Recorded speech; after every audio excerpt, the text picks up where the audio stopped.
Hello, hello, hello. Thanks again for joining for another awesome episode of Building Legacies. Yes, I said Building Legacies, BLDNG. Please like and subscribe to our channel. Right? I, Comment, yeah, share. comment, yes. I am your host, Bridget, and I'm joined today by my two awesome co hosts, Stan and Eric. Please, say hello to the audience, guys. Hey, What's what's going up? on? How What's y'all going on, doing? y'all? Thanks for tuning in. Peace. Okay. And so we are super excited about today's episode. And as you know, the name of our podcast is called Building Legacies. And building legacies is the act of creating something lasting and impactful that will be remembered long after you're gone. And so part of that is building a business. So today we're going to be talking about the key steps to building and starting a business, which is part of building legacies. And we're going to be going over briefly some of the key steps that are essential to starting a business. And the first one being, do anyone have an idea what the first step may be to starting a business?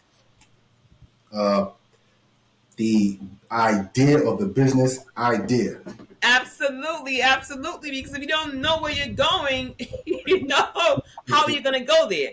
So you Right. need to know what it is that you are looking to do. So generating a business idea. And so you may be wondering, how can you come up with this business idea? And I will always say, look and see. Um, you can look at things that you're passionate about, like what you like. For me, for instance, I enjoyed like interior decorating, and so I took that and I parlayed it into real estate investing. So I like the art of getting dilapidated properties and then fixing them up. So that was like pretty much like a passion of mine. And why I say pick a passion is because then when the hard times come, which they will come, trust me, you're gonna want to stay with it because this is something that you actually enjoy doing. Mhm.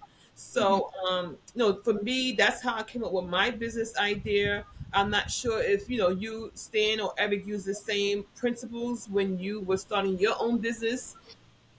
Um, yeah, me personally, but the business I'm in currently, which is trucking, we spoke of, and I'm an owner operator. I drive.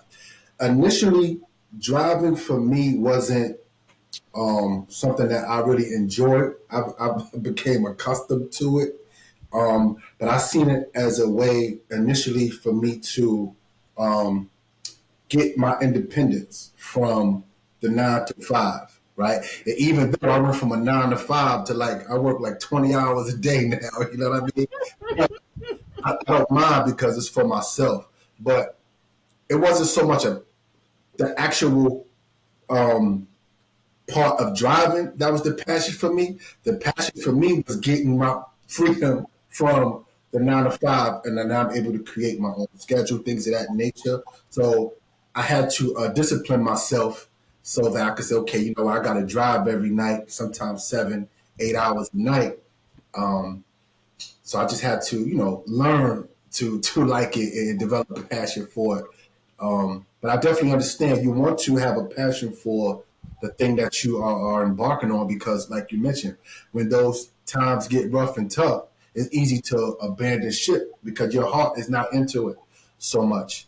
You know what I Right. mean? So yeah, that was just my experience. And I would say that you had a passion for it because your passion was that your freedom of time, being able to create your own schedule. So that would be your passion, not so much the truck driving, Right, but that freedom of time. So right. what about you, Stan? Well, my passion, and I'm gonna be perfectly honest. My passion is whatever can bring in financial independence. There's no one. I'm not even gonna lie. There's no one particular thing that I'm so passionate about. Well, maybe writing. The ka-ching, Writing ka-ching. Yeah, it's the thing, cash flow. But writing is a passion that I've developed, right? But you got to understand, writing is a difficult niche to be in, right? Because there's so many writers out there. There's so many self-published or published books out there. You can get lost. So depending on if you want to be published by a major, or you want to do it yourself. So that's my passion. But really, what when I think about it and I prepare, like you said, an idea, I try to look and see what niche is going on. two things I do. I say, what niche is bringing in income and currency? Let me see how I can edge myself and fit into there. Number two is I do have my own independent ideas and thoughts, but that's going to take time. That's not something you can say, I got an idea today and tomorrow I can get funding and get through with it. So for me, for that question right there, anything that's going to be make me financially independent, I'm with. Right. I know that's right. Well, Okay, and that helps us to segue into the next key step, which is market research. So, depending on what business idea that you may have, you're going to want to do some market research, meaning like you're going to want to know who your target audience is going to be, yes. also like what your price point is going to be, if you're going to service a certain geographical area, a certain audience. All these things are important when it comes to market research. So I know when starting my business, I did some market research as well too. Initially, I wanted to start investing in New York City, and I was priced out because of the price point. So I actually started looking to other markets, and then I chose the market that I would go and visit frequently. That's where I had family at. And so I started doing a little market research there, just trying to find out what was the tenant base, the landlord laws and things of that nature. So I mean, as far as you guys, what's relevant to your business? Did you do any kind of market research when you were getting into business? Yeah, you can go ahead, Kyle. Yeah, well, so like I said, anything that brings financial income, but particularly with books, the market research was important, right? Because let's say the first book I wrote was a thriller, right? It was a nonfiction book. What I had to do is the research. I had to figure out what is the going price for this book. I had to look and see. But now, when you're an established author, really there's basically no limit to how much you can charge, right? Because people want to see your writing. So I had to do the research and say, what is a good price point that I can make on this book so I can see a good return for me, and I can also make sure that readers and people and customers would be open to want to pay that price. You got to be very careful because the research will tell you if you overprice a product, Mm-hmm. talking about the book, it could be anything. If you Right. overprice it, you can lose so many people. You can lose so many customers, and people will lose interest in you because, especially when you new, who are you? And I don't know if I really want to pay that much to read what you wrote. Maybe it's garbage, Mm. maybe it's trash, right? So you Yeah. want to get a comfortable price point to make someone feel comfortable and say, you know what, I'm willing to spend $15, $20 to check this out. And it's the general consensus on how many authors charge what percentage for their books.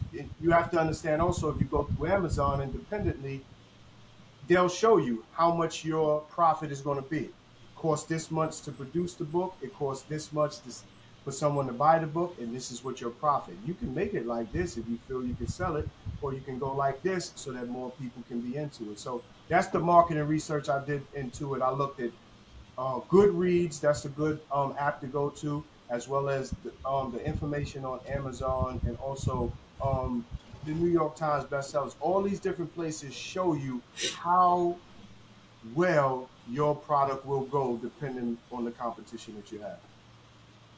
Oh, okay, okay. And so the next key step, and like when I'm going through these steps, they don't have to necessarily go in this order, but I'm sure that they're going to be inclusive somewhat when you're starting your business plan. So the next key step is developing a business plan. Mm. And as far as myself, I didn't, develop a formal business plan, but I kind of had like a roadmap in my mind of what it was that I wanted to achieve and where I wanted to go. And so that's going to be definitely key in starting a business. And Eric, when you were starting your trucking business, did you have to actually develop a business plan? Did you or did you not? Well, yeah, like you mentioned, it wasn't a formal business plan, but I had a business plan as to how I wanted to get started, at what point I wanted to scale the business, uh, things of that nature. You know what I mean? So I had a plan, but not so much a formal one. But I had like an idea and a vision to say, okay, I want to start here, one truck, expand to three within a 2 year time frame. You know what I mean? So that was the plan per se, is about scaling the business, getting started and scaling. So that was the plan, you know. Okay, okay. In regards to your scalability. Okay, that sounds awesome. And so now the next step to a business, which is very essential, is choosing a business structure. And so, disclaimer out there, we're no CPA, we're no tax attorney, we're Right. just providing educational advice. But there are certain different business structures out there, and this is something that you need to consider when starting the business. You have sole proprietor, you have an S corp, you have a C corp, you have an LLC, which I actually have is a LLC, which is a limited liability corporation. And so you will have to discuss this with your CPA or an attorney to see which business structure, if any, is applicable to your situation. You can also operate as a sole proprietor, meaning that you're going to operate under your social security number and you're not going to actually have EIN or a tax ID number. So this is something to consider when starting a business. I'm not sure with you guys or Stanley, if you do have some sort of big business structure in place, or you just operating as a sole proprietor. No, so when it comes to the brand of GF Gold Fingerprints, I do have a structure in place, which is an LLC as well. Um, I got a little ahead of myself in the beginning, and I went and turned it into an S corp. And I had to get some information from a certified tax accountant and said, listen, until you make between 50 and 100,000, stay away from the S corp and stay with the limited liability. Because what I wanted to do is just make sure that I can get every tax deduction that I can. The LLC, you can get various tax deductions, Right. from your home office, from the mileage that you use, from, I think they stopped the dinners. They stopped those meetings where you have dinners and you can say it as you can put it on your tax form. I'm not sure, like she said, I'm not a certified public accountant, but there's so many tax benefits that you can have when you have the LLC. That was the reason why I set it up in the beginning. So that's the structure that I have. And I know in more episodes, we're going to get into more meat and potatoes of these different structures, but that's what I have because I Right. wanted to take advantage of the tax structure. And also too, as we talking to our audience out there, I don't want you to feel that you're stuck in your traps because you're not sure which business structure that you need to create. Don't let that stop you from moving forward. So I mean, as far as myself, like when I first started doing what I was doing as far as my investing, I didn't have my structure in place how it should be. But as you go along the process, you'll find out, like Stanley has said, he first started with an LLC and then he put it into an S corp. You'll find out what structure is best for your industry, and you want to definitely consult a CPA and a tax attorney as well too, to provide some guidance towards that. And so, Eric, as far as this step number 4, I'm not sure we need anything to chime in or to mention regarding your business. Okay, yeah. Well, I have an LLC. Actually, I have a couple, and I chose the LLC because, like Stan or Kyle mentioned, um, at any point, if the business grows and I start to my employee number expands and various things where maybe the S corp might be the right tax right structure for tax purposes, but the LLC for me, like I said, as a owner operator, was perfect for me. I get all of the tax deductions that I need. Um, so it was fitting for me just to start with an LLC. And at any point, if I need to transition from the LLC to another entity, I can. So, and I like the LLC. It's just the ease of it all. You know what I mean? Of a setting it up. Um, yeah, that was attractive to me as far as the LLC. So that's what I currently have. And also, just to piggyback of what you're saying is in regards to the LLC, because some of our audience out there may be wondering why an LLC.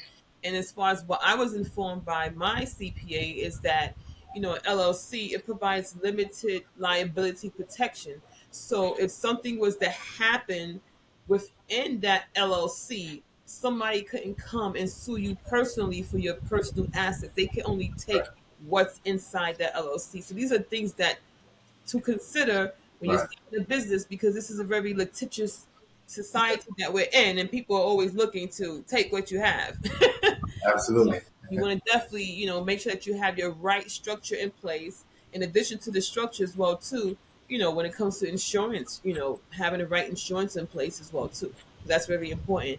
And so now we're going to parlay into the next step, which is step number 5, registering your business. So depending on what type of business you have, you may or may not need to register your business. And so I know, like with LLCs, you have to get an EIN number. So that's, in a sense, registering your business. So this is like actually the social security number for your business. And this is how your business is identified. So depending on how you're operating, you would, and this is all going to be based off your jurisdiction and the municipality that you're in, if you're going to have to register your business. Would you guys agree? Right now, yes, that's true. Well, where I am, in Georgia, I registered my business. And another thing with that, I think too, but just business in general, setting it up.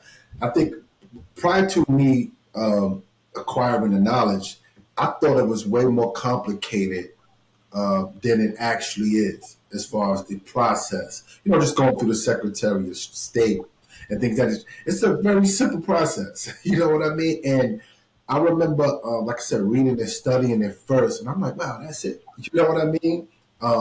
So yeah, I registered my business, and like I said, I was able to do it by myself. You know what I mean? They have you could go through the Secretary of State depending on what state you're in, register your business, and it's really a simple process. So And you know what? I'm glad that you mentioned that, Eric, because someone out there that's not familiar with LLC might be saying that an LLC, this just sounds so foreign to them, and it might just kind of stop them in their tracks from moving forward.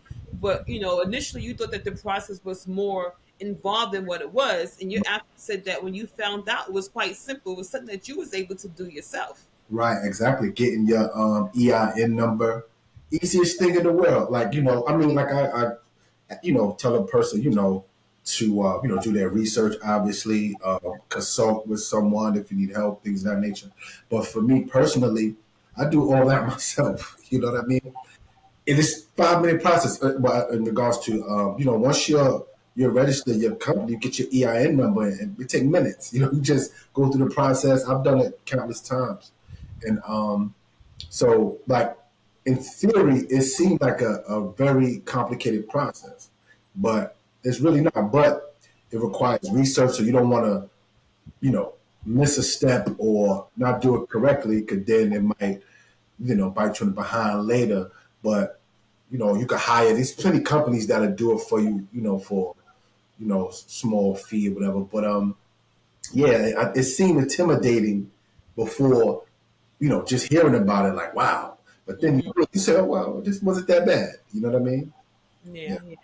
And so now we're going to talk about this next step, which is this is for Stan, okay? Because he talked about the money, the kaching kaching, So the next step is going to be securing funding, So funding is going to be essential for any business. You're going to have some sort of capital that's needed, and so I know that this is You said Stan's that's section me. right here. So I'm gonna give You this keep to giving him. me the fastball straight down the middle, huh? You're no curveball.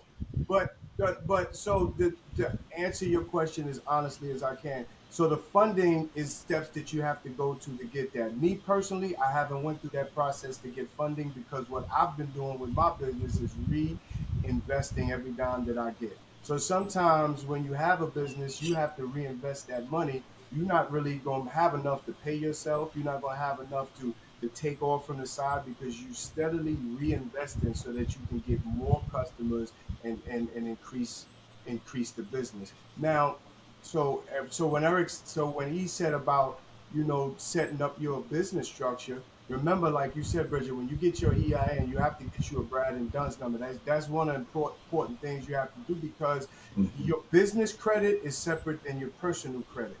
The Right. same way your personal credit is monitored so you can grow, your business credit is the same way. So when you get your EIN, remember you have to put it with the dad and brush. So Dun and Brad, so that they can monitor your credit as you go. It's Right. the same principle, but it's just a separate process. So Hmm. you can go to places like Costco or different places, and you can actually get these credit cards where you can buy supplies at Costco's and things like that. It shows how you paid back on time. So Right. they're going to monitor your credit, and the more that you pay back on time, the more that you do, you can increase these different credit Hmm. cards. You can go get you a credit card in the bank, a business credit card from the bank, open up a business account, and the more that you pay these back is going to be represented in the Dun and Brad, right?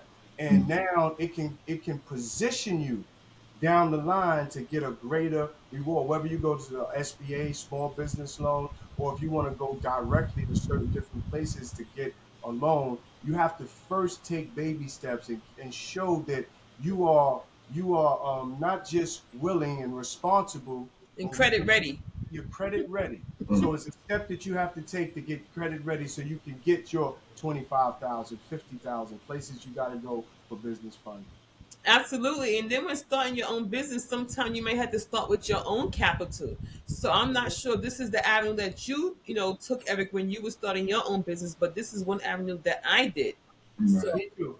did Yeah. you have to start with your own capital, Eric? Yeah, I had to bootstrap it. You know what I mean? I used my income from my 9 to 5. So thanks to the 9 to 5, they funded my business. You know what I mean? Right. That 9 to 5 can be your business partner. So I, don't get me wrong. I was going to mention that 9 to 5. That's my first business partner because I utilized the income from that, and I was working a lot of overtime. I spoke about this in the earlier episode we done, but just the overtime I was doing for like a couple of years, I was like no sleep. I was living practically in this place, I remember. right? I was practically living there, and but I had a plan and a purpose for what I was doing. Right. So That's I important. was saving, so I actually bootstrapped it. I was able to qualify for a loan as well. So I was able to make the down payment for the truck. I got a loan for the balance. I put 20%, got a loan for 80. Um, and then other little miscellaneous things I had to do, but I bootstrapped everything. You know what I mean? So, but sometimes initially you have to do that, but sometimes to expand and grow, you have to, like you mentioned, build your credit or your credit worthiness with investors, um, Hmm. well, actual institutions, because sometimes to expand, your capital may not allow you but to go but so far. Right, absolutely. You're going to be limited, yeah. And so Right, you may start with your own capital and your right, resources and your credit, and then especially based off of your structure. So, like with us, we had an LLC, and because we had an LLC, we was operating for at least we had operated for at least 2 years. We were able to now apply for business credit based right, off that LLC. So sometimes you may start with your own capital, mm, and then you will progress on to getting a business loan. right, So that's very important, keeping monitoring your credit, knowing what your credit score is, because right, they're going to be looking at your initial credit initially, and then before you can even establish business credit. right, absolutely. Yeah. And so another step, which I think is kind of ties into registering your business, but if you need to obtain any necessary licenses or permits, depending on what business you're in, you're going to have to necessarily do that. So, say, like, if you are a beautician and you're going to be doing hair, there are certain licenses or permits that's needed for such. So depending on your municipality or jurisdiction, you will have to obtain those licenses and permits. And I think that this is definitely probably applicable to Eric and his business as far as obtaining licenses and permits. Right. Well, not so much because, well, I just my license or just my regular driver's license. I didn't have to like go to the CDL because I drive a non-CDL truck. Oh, okay. But if you want to go into like the bigger truck space, right, you would need a commercial driver's license.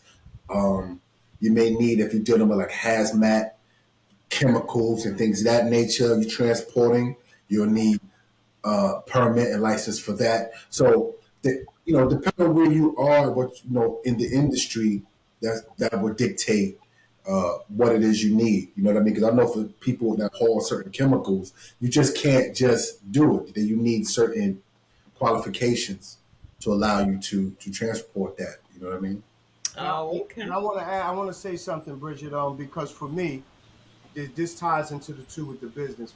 As being a first time home buyer, I was, you know how everybody always says you need to get a home, be a first time home buyer, right? Okay, you can get a loan for the hurt. Mm-hmm. But a lot of times people don't give you the back end, right? And the back end for me was surprising because you get your loan, you get your fixed rate loan, and you paying your mortgage, but then you wake up one day and the insurance got high, right? You wake up one day and the taxes went up. Right. So it's no longer that one specific. You thought you could put that to the side, right? You When it first happened to me, I'm arguing with everybody. I'm making all types of phone calls, and they had to break it down to me. And I'm like, yo, they don't. You have to be prepared for that. And I wanted to say that when it comes to the LLC in the business, people always speak of create your LLC, get your LLC. But one thing I wasn't told, that's another thing I had to figure out as well. You have to pay your taxes on the LLC when you have your LLC, whether you're making money or you're not making money. Mm-hmm. Don't neglect to pay those taxes because you have to still pay those taxes for being incorporated in whatever state you are. Don't get blindsided by saying, okay, I didn't make a profit on my business, so I don't have to pay Right. taxes. You have to pay those taxes. And so I think it was important to say that to let people know. Be Right. be very And vigilant about what you have to do. yeah, and to piggyback on that as well too, what just came to mind for me is your annual report. So there's a fee that you have to pay annually, Right. just for having the LLC. So it's considered an annual report. So you have to pay that annually for your LLC to stay in good standing. So I'm glad that you did Absolutely. bring that up, Stan. Right. And while I'm talking about Stan, or talking to Stan, I know that this is your powerhouse right here. The next step You're is giving me the whole brand powerhouse. development. I'm Brand everything. development is so important. I know Stan, he be Say out that there again. killing it, huh? Say that again. What's the next one? Brand development. Oh, yes, yes, yes, yes. Yes, yes, and you be out there killing it. I mean, I've seen you on Instagram. I think probably even on TikTok, Facebook, all the social media channels. I'm everywhere. Developing your brand. So I see you out there doing your thing. Okay, and so that's so important because people gotta know who you are and what you Yes, stand for. And so absolutely. the way that they're gonna learn that and know that is by you gotta stay in the forefront of them. With that brand development. I know that you're doing an awesome job of that. I must say. Well, Right. thank you, Bridget. Yeah, so the brand development is very important, and I had to really teach myself that and learn that because um, what I was lost on is that I always thought social media was a place you find old friends, you see things that's funny, you get information along the way, and you get entertained. It took me a while to realize that hold on, this is not just fun and games. This is a way for you to show the world who you are and what you have, right? So you have to present yourself in a way, and you can separate it. You can have an Instagram account or an account where you're showing your family and yourself and your life, and it's just Mm-hmm. pictures. But you can also have an account, a business account, where you're showing what is your brand, whether, like I said, it's books or whether it's clothing or whether it's information, right? Whatever you're trying to do. And you have to use these vehicles to build your brand. And you can do it two ways. Sometimes you can build a brand without showing your face. People can get used to seeing this name associated with this product over a long period of time. They associate the name with the product, with the sound of the music, with the words that you say, with the jingles that you give it, or they can associate the brand with the person, right? If you look at Facebook, you don't think of Mark Zuckerberg, you think of Facebook, right? You're not really looking at when you look at Apple, you're not thinking about the founder of Apple, right? Steve Jobs, you are on Apple. So you have Right. to figure out where you're going to position yourself in your brand. Are you the brand? Like if you teaching a skill or you teaching somebody something, either you're the brand or the brand is the brand. You have to figure out the two. And you have to use all these different social media platforms to get your brand out. They have to see you every day. I don't care if you don't get a sale. If you pushing a hat, they have to see that hat every Right. day, 365 days, for them to get it in their mind. This Right. hat coming across my feed. Let me see what it's about. Even if you don't get a sale, make sure that you either part of the brand or the brand is the brand. Right. That is so true. So what I got from you is that is an ongoing process that requires consistent commitment and dedication. Absolutely. Absolutely. You can't let Yes. up. You can't rest. Listen, you can't go to sleep and say I'm taking Sunday off. You have to say something about your brand. You can't sleep because if you are the entity, you have to do everything in your power to make people know what you're trying to show Okay, okay. And so another step that's critical to starting a business is your start setting up operations. And so what I mean by that, you need to know how your business is going to function and operate. So you need to have a process in place, that how your business is going to function on a day-to-day basis. So when you're growing your business, you're going to eventually bring in people into your business to work, and so they need to know what needs to be done. So a lot of times you would have something called SOPs, standard operating procedures. So this was just kind of like, it's like a roadmap. A roadmap. It would dictate to how things are done in your business on a day-to-day operation. So all businesses, they have some sort of roadmap of how their business functions, from start A to start B.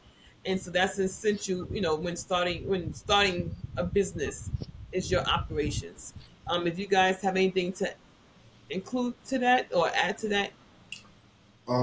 But not really. But I will say, yeah, having a standard of operation, like you said, once you bring it in employees, you want to have something established that they know. Okay, this is the process. This is the culture of what we do here. You know what I mean? This is what's required of you. You know what I mean? Your specific position and how your position contributes to the progress of the company. So you want to have all that laid out. So when someone comes, there's no mistake about what the operations are here, as well as the culture. So yeah, you hit it right on the head. Okay. And then I would say the last, like I said, is not in this order, but one of the other key steps to starting a business is marketing and sales. So without any marketing or sales, you don't have a business. So the marketing sometimes can be word of mouth. If you give good customer service, that person may tell a friend, they may tell a friend, and they may tell a friend about your business, and that's how your business is marketed. Sales, without sales, you don't have a business, because you have to bring in revenue for you to have a business. So that's important on how you're going to do your marketing and sales. Some people may pay for it, and like I said, some may do like word of mouth. I know Stanley, he does an awesome job as far as marketing his business, because that ties into like his brand development, and he's always just trying to stay in the forefront of his customer base by putting out all these videos and letting them know what it is that he does. it ties in together, right? So like Right. you said you don't have a business let you making money.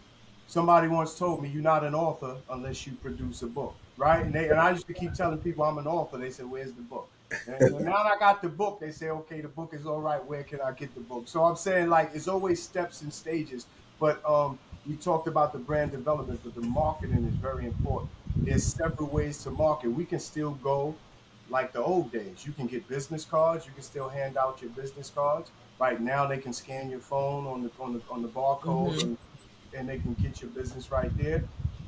You can go to different barber shops or wherever you go, beauty shops, and you can get flyers that you can put in there. You can hand them out to people. But from what I've seen, you can have paid ad marketing or you can do organic marketing. Paid Hmm. advertising and marketing is when you go and you can pay a company to blow you up if that's what you can afford, or you can go ahead and market yourself. You can make your own commercials, you can make your own videos, and you can go ahead and market it through Facebook, through TikTok, through X. This out any platform gives you a way that you can make an ad for your product, right? So, but organically, if you have a following, no matter how much that following is, large or small, when you get out there and you say, "Hey, my name is Stan C. Gilliard, and I have a book called "I the Deception." Please, you can purchase it wherever books are sold. I have actually did organic marketing without spending money. So if people repeat what I said or they see the video, then that's organic marketing. But you have to do a combination of both.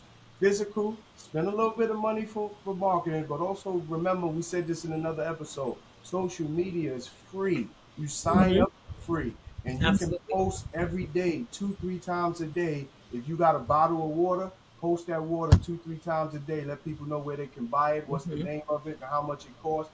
And trust me, they're never gonna get tired of seeing your product. Right. Okay. I like that. I like that. Yeah. And so we covered the essential steps to starting a business, and as we know, too, creating a business is creating something that is enduring, that can be passed on, and that's part of building legacies. Something that's going to continue when we are no longer here. You want to impact people, you want it to be meaningful, and by starting a business, a successful business, that is definitely a key to building legacies. So we have to always think about beyond the present moment, when we think about building businesses as well too. And I want to say, listen, please remember to like and subscribe to our channel. It's BLDNG, Building Legacies. I know we had another awesome episodes. Do you guys agree? Absolutely. I love Yeah, it. yeah, I love it, man. We're growing. We're consistent. We provide value, which we know is very important. That's what we're here for. So we appreciate the subscribers, the viewers, audience, like my co-host Bridget mentioned. Comment, like, share, subscribe, tell a friend to tell a friend. You know what I mean? You took the words out of my mouth. Tell a friend to tell a Right. friend. We The appreciate more the people, support. right. Right, right, right. And like we said, we are here leaving behind a meaningful legacy for future generations. So that's why we come here. Absolutely. Absolutely, absolutely. So Yes, we want to yes. thank you guys. Thank you for Yeah. tuning in. So thank you guys again for tuning in. BLDNG. Like and subscribe.